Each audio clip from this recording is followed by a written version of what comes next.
L'Office national pour la promotion de l'emploi, ONAPE, a été créé le 10 septembre 1992 par le décret numéro 460-PR-MFPT-92. Et il s'agit d'un établissement public à caractère administratif placé sous la tutelle du ministère de la fonction publique et du dialogue social. L'ONAPE joue un rôle crucial dans la mise en œuvre de la politique du gouvernement tchadien en matière d'emploi et de lutte contre le chômage. Le 15 avril dernier, une réunion de travail a eu lieu entre une équipe du Conseil national du patronat tchadien et les responsables de l'ONAPE. Cette rencontre s'inscrit dans le cadre des efforts conjugués de ces deux entités pour lutter contre le chômage. En effet, l'ONAPE et le patronat sont liés par une convention de partenariat signée en mars 2022 visant à faciliter le placement des stagiaires et le recrutement d'employés. Le patronat qui est aussi la passerelle avec le secteur privé d'une manière générale, notamment avec les multinationales, comme le pétrolier, comme la téléphonie mobile, comme les grandes institutions bancaires, les industries.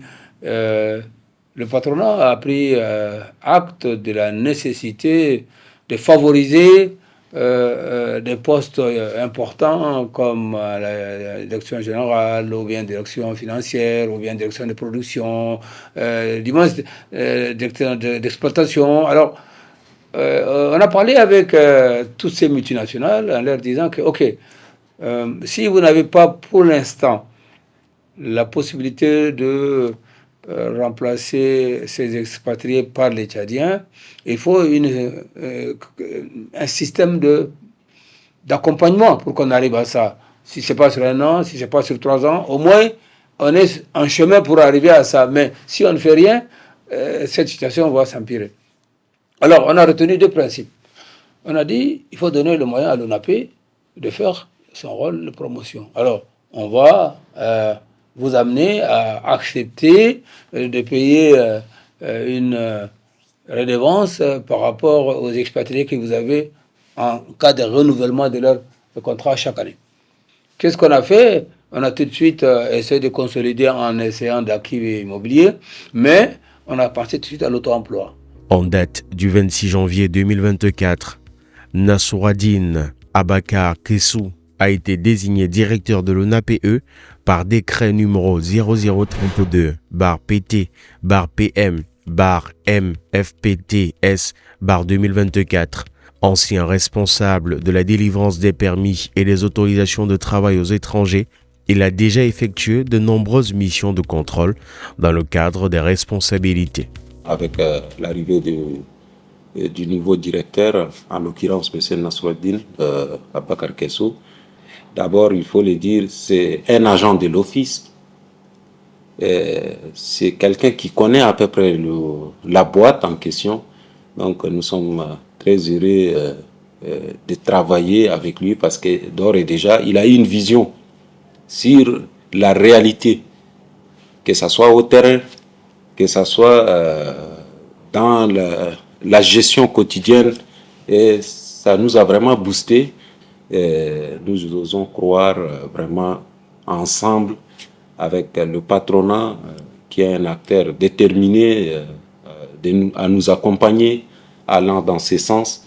Étant conscient des difficultés auxquelles font face les employés tchadiens de la base au cadre supérieur, le nouveau directeur organise de nombreuses réunions d'échange et des réunions de travail avec les responsables d'entreprise et le patronat.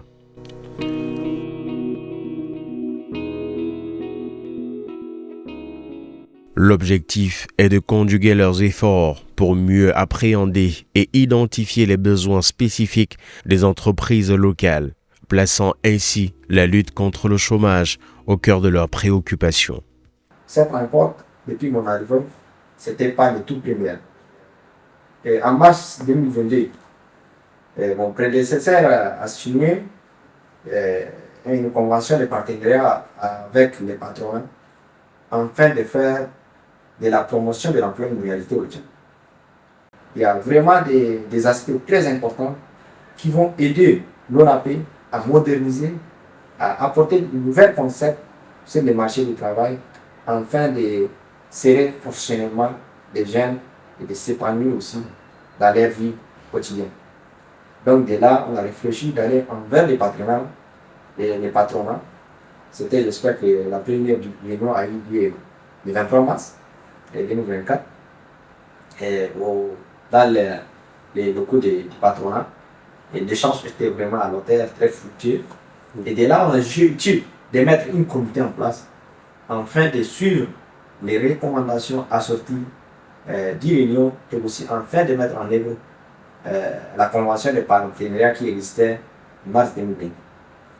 Et après, à la sortie de la rencontre, on a aussi parvenu à organiser une rencontre à Radisson-Blu avec les syndicats qui sont des travailleurs qui jouent aussi un rôle très crucial dans tout ce qui est la politique du gouvernement en matière d'emploi. Et la rencontre de Radisson-Blu a été très fructueuse et assortie des recommandations, de nouvelles approches de vision. Et voilà, de là, j'espère qu'on a aussi jugé utile d'accélérer l'indicateur afin de mettre en place le comité en question. C'était ça même l'initiative.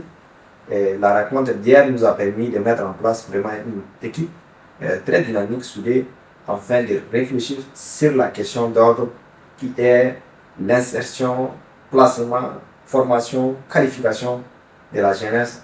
Et ça, j'espère que c'est une bataille des jours et des nuits que nous allons œuvrer et cela soit une réalité. Puisque c'est la volonté du chef d'État qui, j'espère que la question de la jeunesse et qui est au cœur de son préoccupation et on la fera cette réalité. Dans le cadre de la convention de partenariat, le directeur de l'ONAPE, Nassouradine Abakar Kessou, annonce la création d'un comité de réflexion, comité qui aura pour mission l'élaboration d'un plan d'action visant à mettre en œuvre efficacement cette convention. Beaucoup de gens parlent du placement. Vous savez, tout ce qui est placement, c'est la loi numéro 18 de 1996 dans son article 494, dont le monopole de placement à l'ONAPE. Il y a aussi une convention de Genève, la convention de l'OIT numéro 181, que l'État n'a pas ratifiée. Donc, tout ce qui est bureau de placement sur l'étendue du territoire est, voilà, d'une façon illégale. Et ici même, le décret 1768 de 2020, portant réorganisation de l'Office national pour la promotion de l'emploi par des structures et organisations de l'entité. Dans l'article 9, j'espère que c'est aussi mentionné que le monopole de placement est détenu par l'Office. Donc, quand on parle de placement, c'est ce qui veut dire que c'est la base de données dont nous avons, les entreprises s'adressent à nous et nous on met à la disposition de ces entreprises la qualité demandée. Et la demande est forte et on fait de notre mieux. J'espère que c'est tous ces mécanismes, si on parle, ça finit pas. Les difficultés, voilà, les défis, les challenges sont nombreux. On ne peut pas vraiment parler de 10 000, 20 000. Les challenges sont énormes. Et c'est autour de ce sujet qu'on va vraiment développer, afin d'assortir une approche nouvelle qui va répondre au contexte actuel du marché du travail. Le président du conseil d'administration de l'ONAPE, Ali Abba Sechi, souligne l'importance de ce comité qui devra se concentrer principalement sur la mise en place d'un répertoire de l'emploi et sur les mécanismes d'anticipation des compétences requises. Les grandes réflexions vont être faites et dans ce cadre précis de relation entre l'ONAPE et le patronat, on va donc fixer les angles. Premier angle, c'est aussi le répertoire pour l'offre et la demande. Il faut donc maîtriser l'offre et la demande. Il n'y en a pas ça. Il faut arriver à ce répertoire et le BIT est prêt à nous accompagner sur ça. Et il faut aussi anticiper sur les expertises requises. Anticiper, c'est quoi? Anticiper, c'est que, écoutez, il y a le numérique actuellement. On peut créer beaucoup d'emplois à travers ça. Comment il faut travailler, si je prends l'exemple seulement au niveau de l'État, la gouvernance locale. Il y a une très faible digitalisation au niveau de la gouvernance locale, très faible. C'est un peu l'administration d'avant. hein, c'est écrit, machin. La numérisation est très, très, très faiblement implémentée. Donc, il faut anticiper sur ça et faire en sorte qu'on ait des gens formés qui peuvent demain, s'il y a appel, puissent répondre à ça. Certains secteurs d'emploi nécessitent une préparation accrue des Tchadiens en termes de compétences. Lors d'un entretien, le responsable se confie à nous en tant que conseiller emploi. Il dit, tenez, nous disposons d'une banque de données variée et nous pouvons éventuellement mettre à votre disposition les profils dont vous avez besoin. Nous sommes en train d'anticiper déjà. L'entreprise nous dira, j'aurai besoin de tel, tel, tel. Maintenant, si on se rend compte que dans notre banque de données, ce qu'il aimerait avoir ne figure pas dans notre base de données, ce n'est pas pour autant dire qu'on va baisser les bras. On lui fera une offre. Et là interviendra ce qu'on appelle le partenariat. On va lui dire que nous avons certes des jeunes dont le profil tend vers ce que vous voulez. Mais étant donné que c'est une spécialité, avec notre service de développement de compétences, nous pouvons bien évidemment dérouler la formation pour les adapter à ce que vous souhaiteriez obtenir. Maintenant, à la fin de cette formation, quelle sera votre capacité d'absorption en termes de ressources humaines ou en termes de main-d'œuvre? On peut s'asseoir, discuter. Voici les modules avec les centres spécialisés dans la formation. Nous allons retracer les choses dans notre convention. Voici les modules de formation. Est-ce que ça correspond à ce que vous voulez? On va toujours les adapter en fonction du besoin de l'entreprise. Parce que nous aimerions anticiper sur les besoins en termes de main-d'œuvre. Cela va nous amener maintenant à dérouler une session de formation spécifique selon le besoin de notre client qui est en face de nous. Et au moment opportun, l'entreprise n'aura plus à faire appel à une main-d'œuvre étrangère et nous aurons à gagner en termes de main-d'œuvre et l'intermédiation devient ici une réalité. Après 2 heures de discussion et de partage d'expériences, les techniciens de l'ENAPE et du patronat ont été conviés à se réunir rapidement afin de mettre en œuvre la création de ce comité de réflexion. Nous avons identifié déjà le problème, nous avons identifié le besoin réel en termes de besoin de main-d'œuvre et nous osons croire avec le patronat, nous allons maintenant proposer des pistes de solutions. On envoie vraiment le dossier des demandeurs d'emploi, mais les entreprises semblent un peu réticentes pour pouvoir placer ces jeunes demandeurs d'emploi. D'où même l'idée maintenant d'identifier les besoins réels des entreprises sur place et leur proposer maintenant des produits. Les produits, ici je parle en termes de demandeurs d'emploi, qui répondent effectivement aux aspirations des entreprises. L'ONAPE joue un rôle essentiel dans la réalisation de la politique d'emploi et de lutte contre le chômage du gouvernement tchadien. La question de l'intégration est un processus complexe qui implique plusieurs étapes où les parents et les enseignants jouent un rôle essentiel dans la décision et l'orientation du candidat à l'emploi.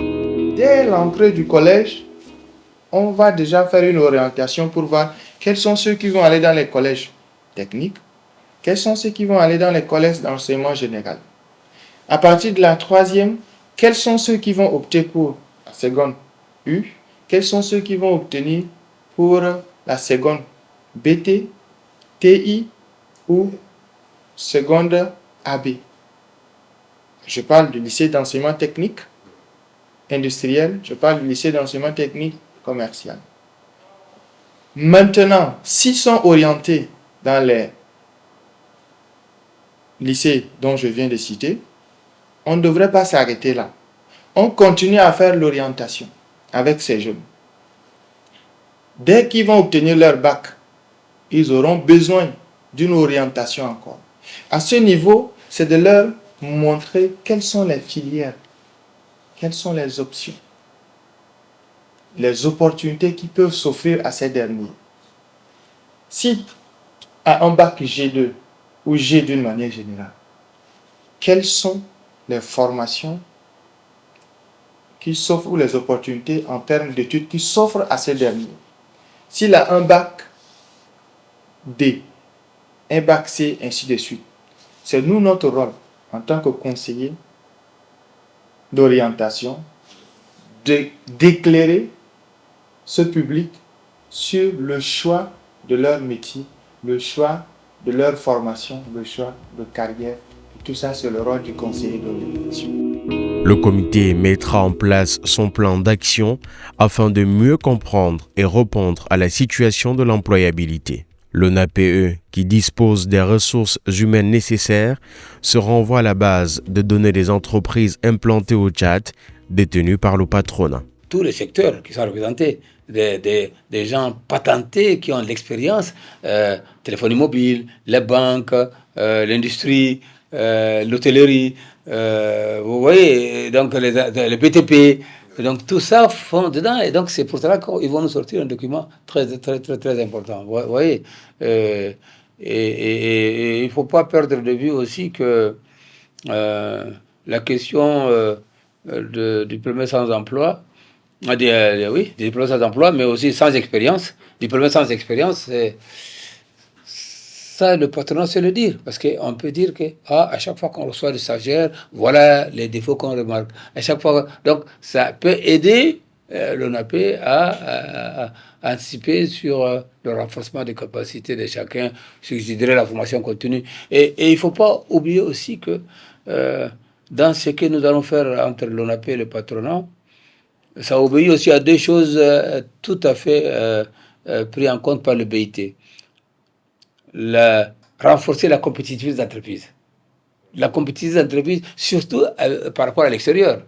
N'est-ce pas? Parce que si nous avons une faible compétitivité, les produits qui viendront de l'extérieur vont prendre le marché et c'est les industries qui vont reculer et les emplois qui vont disparaître.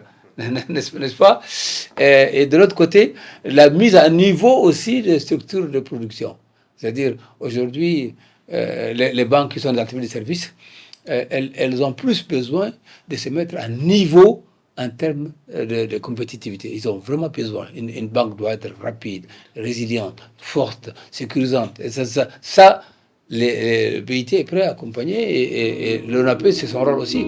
L'ONAPE joue un rôle crucial en tant que partenaire pour les entreprises et les individus à la recherche d'un emploi au Tchad, contribuant ainsi à la construction d'un marché du travail actif et inclusif. Répondre à la convention numéro 88 de 1914, initiant la création service public d'emploi dans tous les pays membres de l'Organisation internationale du travail. C'est de là que l'ONAPE a été créé en 1957. Depuis lors, des textes qui se sont succédés, afin de passer de l'ONAMO à l'ONAPE en 1992. Et aussi, elle est une mission qui est réhabilitée à œuvrer la politique du gouvernement en matière d'emploi. Et vous savez aussi, au sein du conseil d'administration de l'ONAPE, le conseil en question est dirigé par trois composants, les syndicats, les patronats et les gouvernements. C'est à tripartite, la gestion est tripartite. Donc j'aimerais revenir sur les patronats. Les patronats étaient avant tout un acteur incontournable de l'ONAPE. Nous avons des textes qui vraiment créent des emplois, qui protègent les travailleurs, qui protègent les patronats, qui incitent les gouvernements à créer des emplois, mais ils ne sont pas peut-être mis en œuvre par les différents acteurs concernés en action. Désormais mis sur place, ce comité tripartite a pour objectif de renforcer la coopération entre l'ONAPE, le patronat et d'autres acteurs afin de combattre le chômage et promouvoir l'emploi au Tchad. Ensemble, ils collaborent afin de générer des possibilités et d'améliorer les conditions d'intégration professionnelle des jeunes. Office national pour la promotion de l'emploi. Un jeune, une qualification, un emploi.